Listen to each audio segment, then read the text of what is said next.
Who turns down $3.5 million for a car? That's exactly what happened with the Plymouth Superbird. A car so rare and iconic, it's become a legend. Built for speed and banned from NASCAR after just 1 year, it had a 0 to 60 time of 5.5 seconds, a massive rear wing, and a design built for the track. Only 1,920 were made, with fewer than 1,000 surviving today. Some sell for over $1 million, but others? Not even $3.5 million is enough. So, what makes this muscle car worth a fortune? And how do you spot a real one? Stick around and subscribe for more wild car stories. Let's discuss one of the most attractive and downright outrageous muscle cars ever made, the 1970 Plymouth Superbird. At first glance, you're probably wondering, what's up with that giant wing and pointy nose? Well, those oddball features had a real purpose. Back in 1970, Plymouth took the humble Roadrunner, a mid-size, affordable, powerful car, and gave it an aerodynamic makeover to create a speed machine that could compete on NASCAR tracks. With a nearly 2-foot-tall rear spoiler and a smooth, wedge-shaped front nose, this car wasn't just for show, it was engineered to slice through the air. These changes turned the Superbird into one of the fastest cars of its era. Originally sold for around $4,300, they can fetch well over $200,000 at auction. So here's the very valuable question. How did a car that was once a tough sell at dealerships become one of the most valuable collector cars of the 1970s? The answer isn't just about looks. It's tied to racing, rarity, and raw American horsepower. You can't talk about the Superbird without talking about the Aero Wars. In the late 60s, muscle car makers weren't just battling it out on the streets. They were fighting for dominance in NASCAR. At the time, NASCAR only allowed cars that were available to the public to enter races. That meant your showroom car had to match your track car. Most muscle cars had boxy front ends, which created a ton of air resistance. By 1969, no one could consistently break past 175 miles per hour until Chrysler stepped in.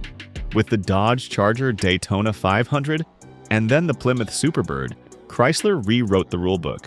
The Superbird was one of the first cars to use wind tunnel testing and computer-aided design, making it a true pioneer. A 2016 video shows a Superbird completing a quarter mile in 11 seconds, reaching 124 miles per hour, 2 miles per hour faster than the modern Corvette C8. Now that's impressive for a car from 1970. So what do you think? Was this the most forward-thinking muscle car of its time? If speed wins races and hearts, the Superbird's legacy is crystal clear. So if it was so fast and futuristic, why did the Superbird disappear after just 1 year? Here's the twist. It was too good. The Superbird and other Aero cars from 1970 and 1971 were banned from NASCAR because they were just too fast to be safe. That's right. Its performance killed it on the racetrack. Off the track, things weren't any easier. The wild looks, especially that giant rear wing, just didn't click with the average car buyer. Dealers struggled to sell them and, in many cases, actually removed the unique spoiler and nose cone to make them more appealing. And let's not forget the timing. The early 70s saw a spike in insurance costs and stricter emissions regulations.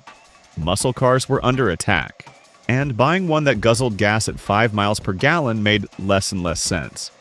So here's a question. Can a car be too ahead of its time to succeed? The Superbird might just be the perfect example of that paradox. If you want to understand the Superbird's sky-high value today, look no further than its rarity. Plymouth had to meet NASCAR's homologation rule, which meant they had to produce one for every 2 dealerships. That led to only 1,920 Superbirds being made in 1970, and that's it. Today, it's believed that only around 1,000 Superbirds still exist. So when one goes up for sale, collectors go crazy. Back in 2019, the Superbird, driven by NASCAR legend Richard Petty, went to auction and received a staggering $3.5 million bid. Believe it or not, that bid didn't even meet the seller's reserve price. Think about that for a moment. Would you turn down $3.5 million for a car? That's how rare and iconic this vehicle has become. When you combine historical importance, limited production, and an amazing performance, it's a perfect storm for collectors. And with fewer of these legends surviving every year, the prices are only going one way, up. We hope you've enjoyed. Subscribe and hit the bell to stay connected. Now let's talk about what's under the hood, because it's not just about looks. The Superbird was available with a few engine options, but the crown jewel was the 426 HEMI V8. Only 93 Superbirds got this engine, making it extremely rare. This wasn't your average power plant. The Hemi 426 delivered a conservative rating of 425 horsepower at 5,000 RPM, but it hit 550 horsepower at 5,800 RPM. That's supercar territory, even by today's standards. Torque? Try 490 pound-feet at 4,000 revolutions per minute. That's enough to plant you in your seat and not let go. Even the more common versions, like the 440 Super Commando or the 446 pack, packed a serious punch with 385 horsepower. And with a curb weight of 3,858 pounds, the Superbird still pulled off 0 to 60 in just 5.5 seconds. Lightning quick for 1970. So let me ask you, how many classic cars do you know that can still outrun modern sports cars? The Superbird doesn't just look fast, it is fast. Here's something that confuses a lot of people. How do you know if a Superbird is real? Well, collectors are obsessed with originality, and luckily there are ways to check. Genuine Superbirds have VIN stamps on their original body panels, and serious buyers will always look for a V code if they want a true 446-pack Superbird. One example? There's an original numbers-matching 446-pack Superbird with only 65,000 miles that has every VIN in place. It's not a recreation, it's the real deal, and holders fight to own cars like that. But not all Superbirds are created equal. Some are recreations, and while they might look the part, they don't carry the same value. At auction, authenticity matters a lot. Just look at the 1970 Plymouth Hemi Superbird RM 23R0A170172, which sold for $363,000. Another with just 16,360 miles sold for a whopping $165,000. And that was over a decade ago. So what's more important to you, originality or just the experience of owning one? In the world of muscle cars, real trumps replica every time. So why is the Plymouth Superbird so expensive and still climbing in value? It's the perfect storm of factors. You've got limited production, record-setting performance, a one-year-only run, and a unique look that screams NASCAR history.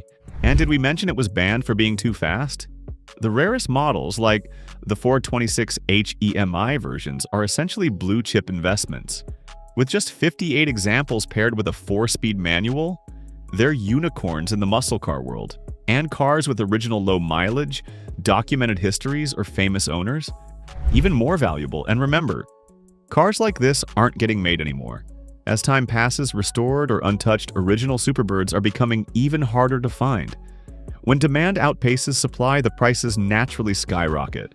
Will we ever see another muscle car that blends performance, history, rarity, and controversy, quite like the Superbird? Probably not. That's why collectors will pay a small fortune to own a piece of that high-flying legacy. The Superbird isn't just a car, it's a statement on wheels. The Plymouth Superbird isn't just a car, it's a legend on 4 wheels. With an amazing speed, aerodynamic innovation, and a one-year-only production run, it became an icon that collectors chase and historians admire. Its blend of rarity, performance, places it among the greats. Want more thrilling stories of outlaw cars and forgotten beasts? Hit that subscribe button, smash the like, and drop a comment telling us your favorite muscle car of all time. We've got more horsepower-packed history coming your way.